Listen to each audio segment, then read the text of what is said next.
मोहम्मद रफ़ी साहब 31 जुलाई 1980 को इस दुनिया को छोड़कर चले गए और इस दुनिया को छोड़ने के साथ ही एक बाप, एक इरा, एक अहद ख़त्म हो गया।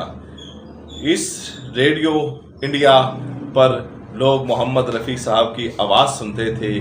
इस रेडियो इंडिया पर लोग मोहम्मद रफ़ी साहब के गाने सुनते थे, उनसे इश्क करते थे। और इसमें कोई दो आरा नहीं है कि इंडियन रेडियो को अगर किसी ने पज़ाराई दी है, अगर लोग इंडियन रेडियो की तरफ अट्रैक्ट हुए हैं, तो सिर्फ एक ही वजह थी कि मोहम्मद रफ़ी साहब और बाकी गुलकारों के वहाँ पर गाने बजते थे, लेकिन रफ़ी साहब की आवाज़ का एक ज़माना दीवाना था।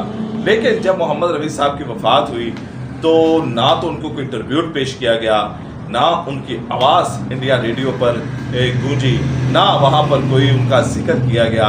तो इससे उनके चाहने वालों के दरमियान बेचैनी पैदा हो गई और चंद दिनों तक वो ये समझते रहे कि शायद प्रोग्राम तैयारी है, अब आएंगे गाने, अब आएंगे, अब के ट्रिब्यूट पेश किया जाएगा।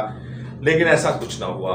तो फिर हज़ारों की तादाद में ख़त लिखे गए इत्तलात व नशरियात को, इंफॉर्मेशन मिनिस्टर को, इंडियन रेडियो को, और जो जो जिम्मेदार थे उनको ख़त लिखे गए कि ये क्या कर रहे हैं आप, इतना बड़ा इंसान, आपके रेडियो को पहचान देने वाला, जिसकी वजह से हम आपका रेडियो सुनते थे, ऐसा इंसान कि जिसके लाखों नहीं, करोड़ों नहीं, बल्कि पूरी दुनिया में चाहने वाले हैं, उस शख्स का नाम लेना बंद कर दिया है आपने, उस शख्स का जिक्र करना आपने गवारा नहीं किया, वो ये दुनिया छोड़कर चला गया है। तो इतना प्रेशर उस वक्त बना हुकूमत के ऊपर, इतना प्रेशर बना कि फिर एक प्रोग्राम तैयार किया गया।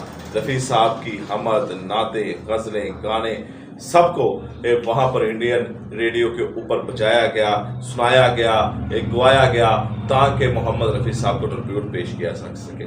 ऐसा अवामी प्रेशर ना तो किसी अदाकार के लिए हुआ और ना किसी अदाकारा के लिए हुआ, ना किसी गुलकार के लिए हुआ और ना किसी गुलकारा के लिए हुआ, कि जो मोहम्मद रफ़ी साहब के जाने के बाद भी लोगों ने इंडिया रेडियो के सामने एहतजाज किया, ख़त के ज़रिए एहतजाज किया, वैसे एहतजाज किया, टेलीफोन करके एहतजाज किया। ऐसा मंजर शायद ही किसी के हिस्से में दोबारा आए कि मोहम्मद रफ़ी साहब इस दुनिया से चले भी गए तो फिर भी करोड़ों उनके चाहने वाले थे। आप सब मुलाकात अगली वीडियो में करते हैं।